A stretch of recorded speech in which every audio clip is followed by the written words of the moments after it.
my friends. Welcome back to the Do Cool Shit podcast. I'm Meryl, your host today and probably always. Today, I gotta be honest, I've been feeling a little chaotic lately, and I never want to show up in this inauthentic, curated way. And I've been racking my brain lately and thinking about what topic I wanted to do for this next episode of the podcast. And that has just added to the chaos in my mind. I have a lot of things that I'm doing right now. And I noticed that that was making me feel all kinds of things, including a little bit stressed in my body. And when I explored that on my walk this morning, which always helps me kind of sift through these things, I was able to shift myself into a place of gratitude and remind myself that, like, what a pleasure it is, like, how grateful am I to be in this position, to have this pressure. Because when I really think about it, all of the things that are, like, adding into the pressure that I have are things that light me the fuck up, like, deeply. There's still work, there's still a lot of effort, there's still a lot of things that go into it, and they're all there pretty purposefully. And pressure, I think, in this aspect is really a privilege and something that I'm just so grateful for, because I'm here with opportunity and growth and trust and responsibility. And that is always really helpful for me. And yes, I could go into this podcast episode talking about gratitude, although I think that's a really important thing. I want to spend some more time thinking about that for a future episode. So, what I landed on for today, because of this shift, was just talking about some more personal shifts that I have made in my own life. I have come up with 5 shifts specifically that really have changed my life. I know that these are things that have been very freeing for me. They have been things that have been very helpful for the people I've worked with. And I wanted to provide these as options for you and other possibilities for you so that you can make your own choices as you go into life. I'm not here to tell you what the right answer is or create one direction for you. That's not what my goal is in life. That is not what coaching is or what I think I'm here to do. I want you to have autonomy and know the power of choice. So let's get into it. The first thing here, again, going along with the power of choice. This is something that's been coming up a lot lately, where I want to remind people that we always have choice. You always get to decide how you proceed from things. You always get to choose what things mean to you. There's always choice. And even when you think, like, no, I have to do that, there's still choice in there. And again, this goes back to autonomy, and recognizing that you are choosing things can be really, really freeing here. Another thing that I want to note in this is that your brain is always going to be looking for evidence of whatever you're focusing on. So, something that I like to use in here is called, it's actually called the reticular activation system, or your RAS. Um, the red car theory, if you've ever heard of this. This was something that kind of put it into mind for me. is, if I asked you, hey, I'm going to give you $10 for every red car that you saw yesterday, you probably would be like, oh shit, I don't know how many red cars I saw yesterday because that's not what you were focusing on. But if I said to you, all right, well, I'm going to give you $10 for every red car that you see today, get back to me, you are going to be looking for every single red car, maybe even searching out for red cars so that you can get as much money as possible. This is how your mind works. It's like a filtering system. If you're looking for reasons why you can't do something, reasons why the world is against you, reasons why, like anything negatively impacting you, you're gonna find them. But if you're looking for ways to make it work, ways to be solution oriented, ways for things to lend to your growth, you're also going to find those. And this isn't about toxic positivity. It's far from it. It is a redirection of your mental energy towards what actually serves you. And these things compound. This is something to keep in mind as we go through these shifts because it matters. Again, where you're focusing is going to create your reality. Sorry, I always have to tangent because just brevity is not my strong suit. Okay, shift number one in my life. I focusing on making myself smaller led to me feeling less confident. When I shifted to focusing on how I could become stronger, it led me to feeling more confident. The old me, the old Meryl, was pretty obsessed with being smaller, weighing as little as possible, sneaking under the radar in many ways. I had quite a disordered relationship with food. I did a lot of restriction. I did a lot of exercising and using exercise and activity as forms to make myself smaller, to shrink myself. And I honestly, in retrospect, was trying to take up as less space in the world as possible. I felt weak. I felt small. I felt apologetic. And I often just felt ashamed. Like how I showed up into the world, there was so much shame. And I had this thought that if I could just be smaller, if I could weigh 130 pounds, if I could have abs, if I could, anything there, then I'll be enough. I'll be accepted. People will like me, all of these things. But it was, that is bullshit. When I focused on becoming less, I felt like less. And shifting to a focus on how I could become stronger was such a game changer for me. And this is something that, of course, compounded and started small.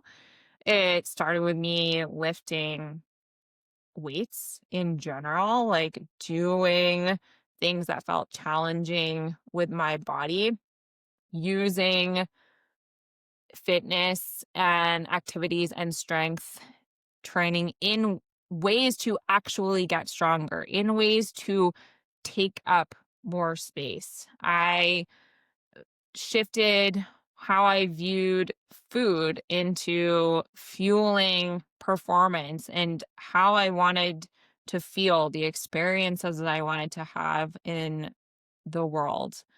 And I have started to stand taller, so to speak, take up as much space as I feel like I want to take.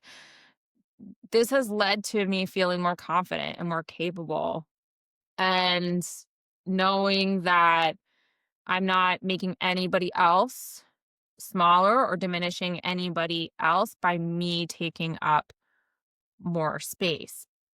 And having a thought where, how can I become stronger today? How can I flex my strength in this? And why this has really helped is because when I focus on becoming more, I feel like more. I feel confident. Making yourself smaller is doing the exact opposite of what we want it to do deeply. Making yourself stronger physically, mentally, emotionally is going to be the thing that leads to truly freedom and confidence.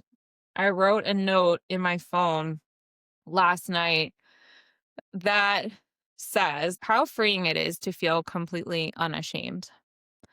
And that is the truth when I think about my life and how I show up in the world. And there is not this cloak of shame involved in how I behave. That's crazy to me. Big, big, big shift. And it goes beyond the gym as well. A lot of those examples were with fitness, with nutrition, but it also goes along with my relationships where I stopped shrinking to make other people comfortable and started showing up in ways where I was being as authentically me as I possibly could be, really thinking about how can I show up here making myself comfortable without the priority one being how can I make other people comfortable. Holy crap. Such a big shift. Very hard to do. Easier said than done for sure. However, just like anything, the more you do it, the better you get at it. In work, I stopped like minimizing what I was doing. Oh, it's nothing. Oh, yeah, I can do it. Taking on everything, blah, blah, blah. And started actually owning what I'm doing, not thinking about constantly the things that I didn't get right or the things that I didn't do, and started focusing on the things that I did do well, the things that I was and am proud of. Big, huge shifts. And even in goals that I have in anything inside or outside the gym, like letting myself really reach for the stars, as they say, like letting myself reach for things, not minimizing what my goals are just to accomplish that thing, like allowing myself to really push and start aiming for things that actually excite me, even if they feel kind of unattainable.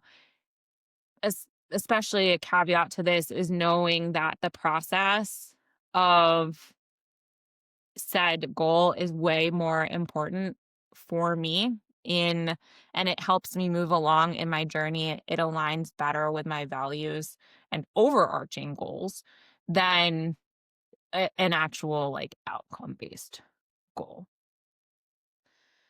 So, like I definitely used to be that person that I used exercise as a form of punishment. I chronically dieted. I honestly hated my body. There was not a lot of good things I had to say about my body.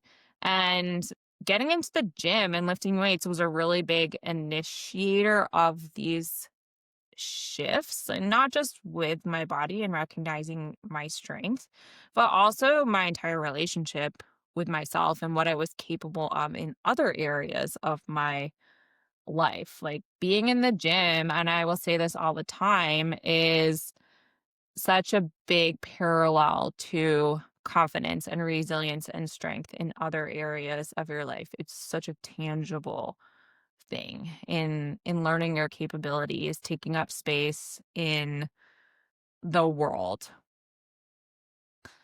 Shift number 2. I used to operate with this thought of what if I fail? And that always led to me feeling regretful and like a failure. Funny, right? And then when I shifted to focusing on what's possible when I go for it, or like what is possible if I let myself do this thing, what opportunities are there? That has led me to feel like I have a lot more experience. I have a life of experiences and I feel a lot more competent. The old me was really paralyzed by that worst case scenario or the what ifs. What I always did was I played it safe. I made excuses. I even had this narrative where I would leave room for myself for failing from the get-go. It was like a subtle foreshadowing of what was going to happen. I stayed in my comfort zone. I stayed in the familiar. I took the easy way very often. And regret was often part of that. I very often felt like a failure.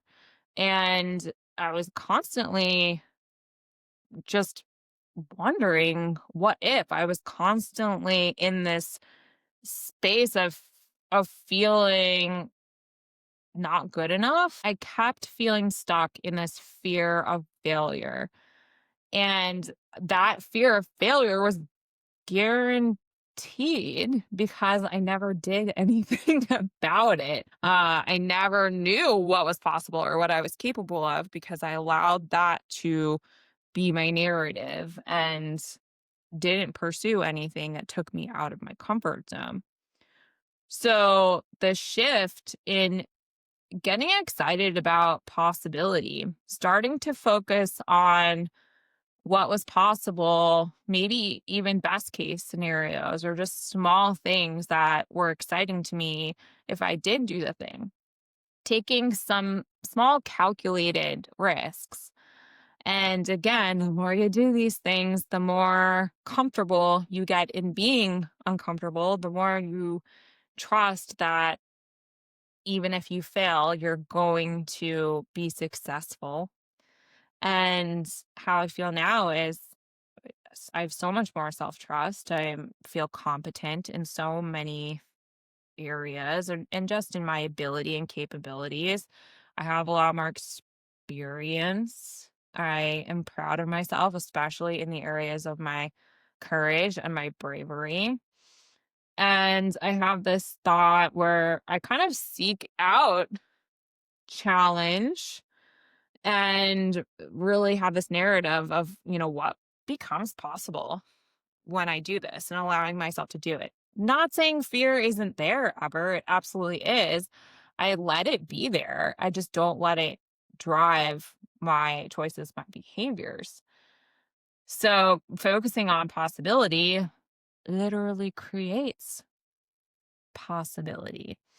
And the truth bomb here is the only real failure is never finding out what you're capable of.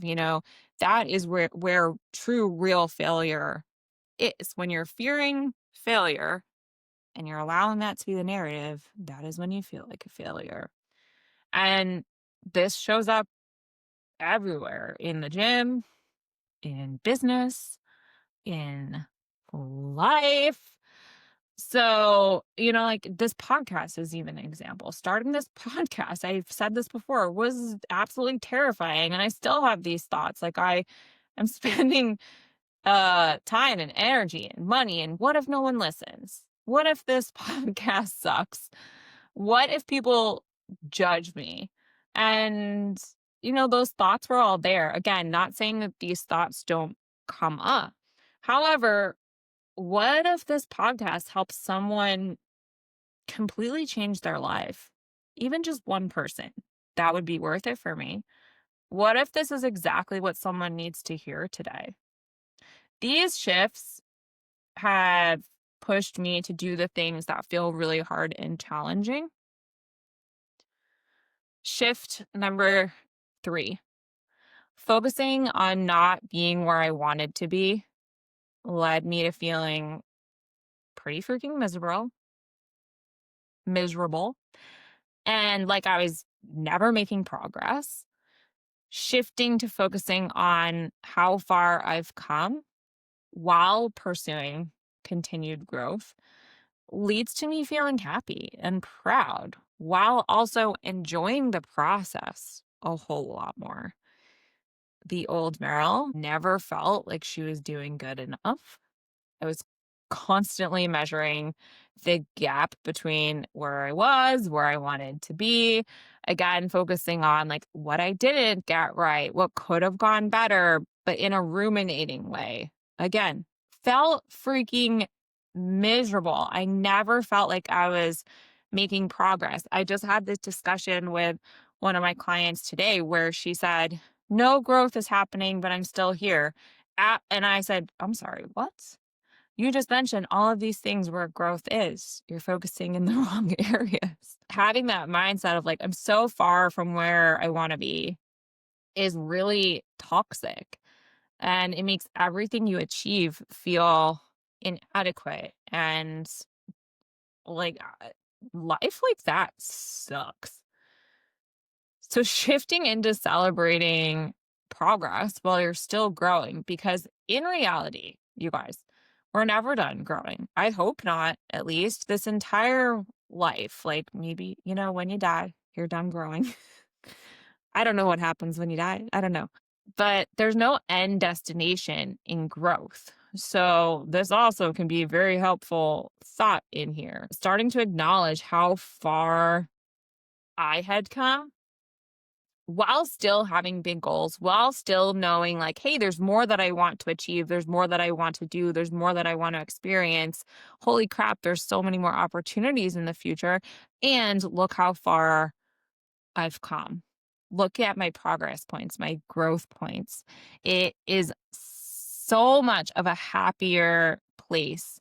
Having pride in yourself and what you're doing is so huge, and it makes you want to do, from a behavioral standpoint, makes you want to do more of those things. It makes you want to do more of the things that felt hard. It makes you want to do the things that have gotten you to where you are more so.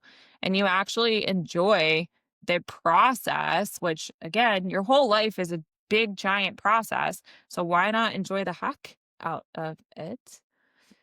Thinking about, look how far I've come, and I'm excited about where I'm going.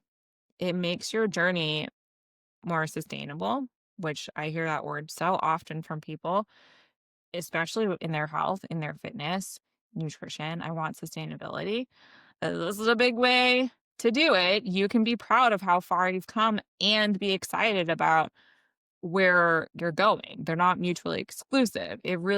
This changes everything when you can celebrate the, like if you want to get 5 pull-ups and you went from 0 to 1, celebrate the shit out of doing your first pull-up as you're working on getting 5 in a row versus saying, oh, only gotten 1 and now I have to, like, that was so freaking hard and now I have to work on getting 5. Way different vibe, right? Way different vibe, and way different path forward. So acknowledging the first while building, and you can appreciate where you are while growing into who you're becoming.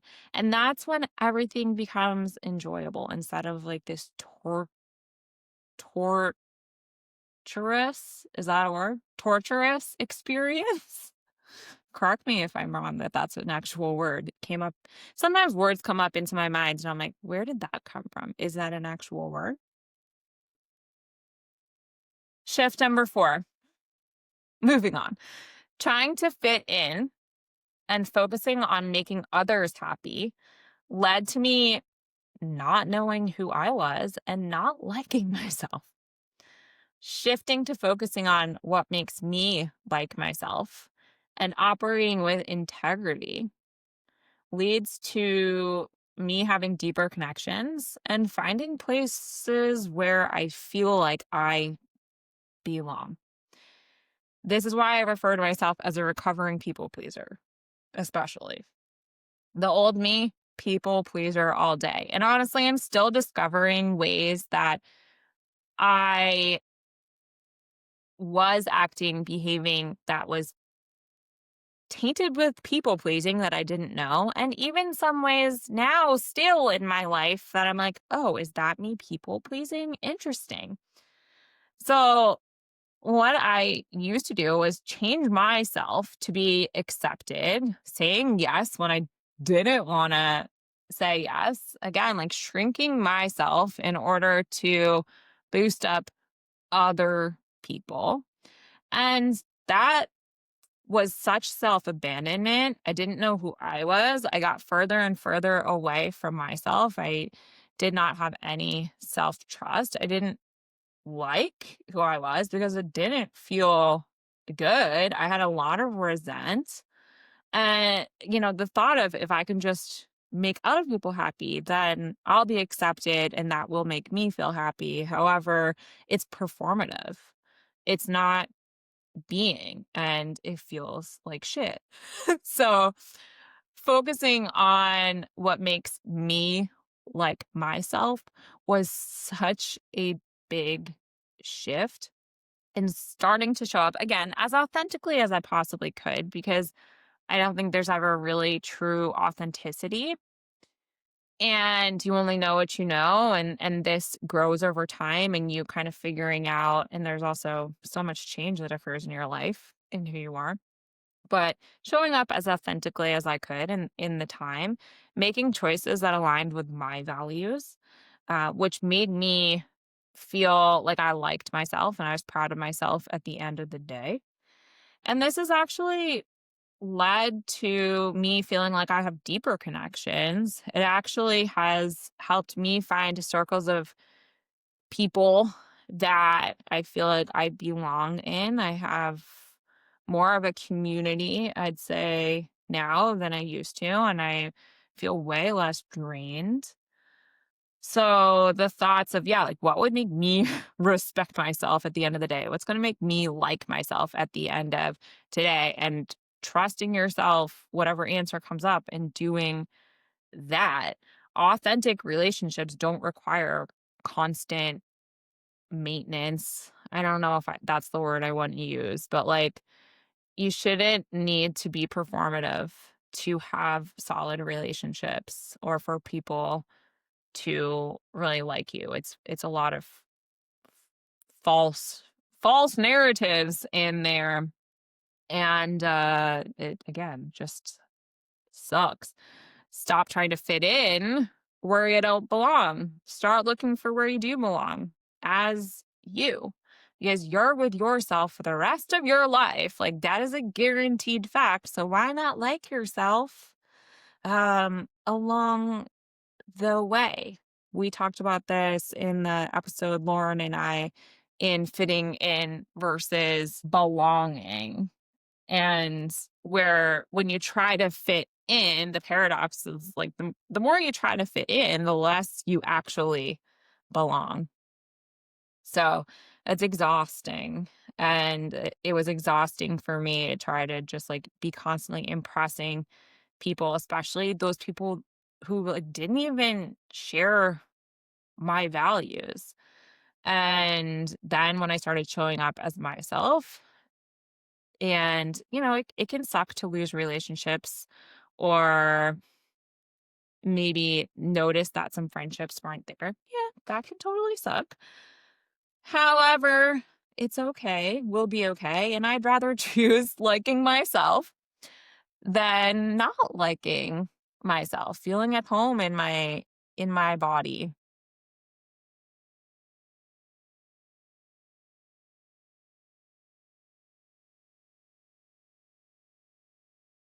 Shift number 5, distracting myself when I was feeling sad, frustrated, or overwhelmed led me to burnout and feel like I was out of control. And shifting to feeling what was there while also doing what supports me in the future, what supports future Meryl, led me to feeling at peace and like I was in more control. I used to use alcohol in a lot of ways to numb myself, distract myself. Food was another big thing for me. I definitely had overeating. Maybe borderline binging episodes with food. I would also use the gym as forms of distraction and control in uncontrollable situations where I do like lots of extra workouts, really anything to avoid feeling difficult emotions. And this would always lead to this explosion, I would call it. It would truly be burnout and overwhelm and this like spiral of out of control where I didn't even know what I was feeling at that point, and I couldn't pinpoint it down. It took so much time to get through that, and I didn't have the skills and tools at that point to really, really help myself either. So, thinking about I can't handle feeling this and also knowing this is where that thought backfires is that what you don't process is going to compound, it's going to repeat. And the more that you operate kind of like with the blinders on, the less in control you're going to feel, the less regulated you're going to be. Nervous system regulation is such a big thing for people when it comes to their journey in general. So instead, really shifting into a place where I was feeling and also taking action. So starting to sit with emotions, calling them out, being aware of them, exploring them while also doing things that supported future Meryl. This was key, and it really helped in me feeling more at peace. It helped me feel like resilience is such a strong skill I feel that I have now because no matter what things come my way, I can regulate and still take action in the things I know that are supportive for me while also, knowing that those things are there. And again, it really leads to you feeling very in control of your life, even though we know that there are a lot of incontrollables. There are a lot of things that you are out of control of in life. Releasing some control. I'll probably do an episode on this because it's such a big thing for people, control. But actually, like releasing some control and allowing yourself to feel things that are hard puts you in a much better standpoint. Having the thought of, I can feel this and I can do something that supports me. Processing emotions gives you power over them instead of them having power over you. Emotions are going to be part of your life, whether you like it or not, and they can be very influential. So, allowing yourself to sit with them, process through them is such a game changer. And there's like multiple things that can be true at once, right? You can feel your feelings and take action. I can feel sad and I can also go for a walk for myself versus I can feel sad and like now that this means I need to wallow on the couch. I could feel like I'm doing a lot and I can also take one small step in emotionally regulating or getting things off my plate. I can feel frustrated and actively be doing things that support my goals. Everything is hard. I think I say this every single episode about hard. It's part of it. But a lot of the narratives that I was living by before I made these shifts, those were hard. I was pursuing comfort, pursuing familiar. There was self sabotage in there, another episode I'm going to do in the future, because self sabotage isn't bad. It is familiar, it is comfortable, and that is what you are sticking with. It is helped you at some point. It felt easier. That is the easier option, again, because it's familiar, it's predictable. However, the easier option, especially in these areas, lead to it feeling harder later. The shifts that I have made, listen, those do feel hard to do. They also make things feel easier later. And again, I'm going to tell you like the feelings that are associated when you do hard things, especially the hard things that are going to lend to your growth, is so freaking huge, very empowering, peaceful, freedom. These are words that I'd associate with it as well. So knowing that any option is going to be hard, you get to choose your hard. You know that saying, there's a hard that kind of like keeps you stuck and where you are, which that actually may seem like the easier option at the time. Or you can choose the option that feels hard, but will very likely lead to you feeling cool shit, doing cool shit later, and things feeling easier later. And you get to choose. You have choice. Remember, you get to decide which hard feels worth your time and energy, which route feels more worth it to you.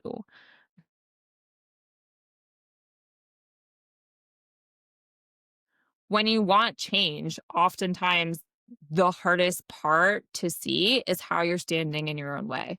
And the hardest thing to do is to create a new pathway. But here's the thing, you always get to choose what things mean to you. You always get to choose how to proceed. And I hope that this gave you some possibilities, some ideas, some things to think a little bit more into, and maybe some things to use yourself to discover new pathways for yourself and show yourself what cool shit is possible when you have some different perspective and choose to do the thing that very likely feels harder in the moment. Definitely is different in the moment. So I'm s- I'm still going to give you some tangible things to think through, and I will write these in the notes as well. How to actually make shifts. So one is, I'm going to say, don't try to change everything all at once. This episode is a culmination of years and years and years. This didn't happen in a week or anything like that. Pick one shift or just notice where you are in your life. What things are hitting you the hardest? Start small and just notice when you're focusing into that old pattern. Be patient with yourself. This shit takes time to become natural. Some daily questions for each of these shifts that I mentioned in here. We know that as we go forward with this podcast, there's going to be a lot more shifts we talk about for these 5 shifts.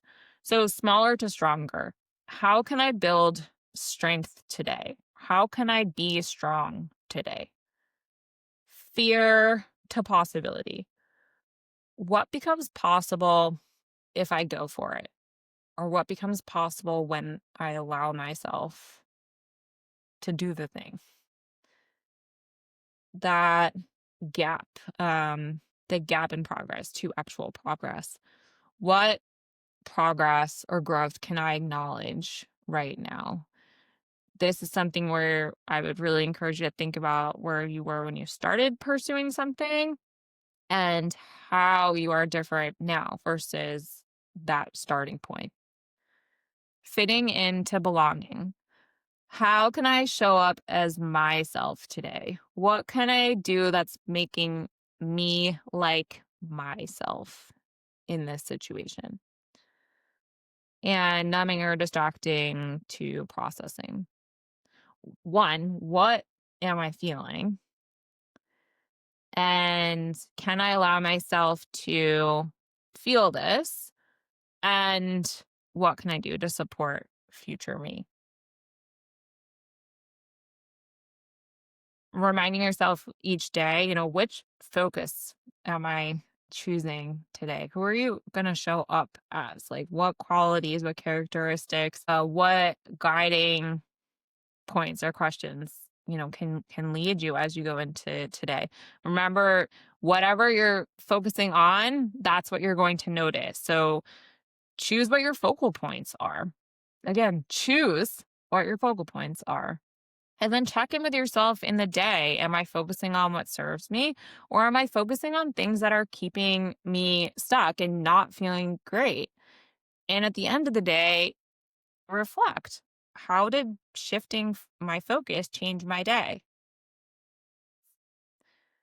So this week, if there were any shifts in here that you were like, oh shit, I can relate to that too, that's me, pick one of them and apply it into your life. Practice these things. Again, these shifts aren't like a one and done thing. I'm still doing these things. I'm still practicing these things. It wasn't I did it once and now I have this.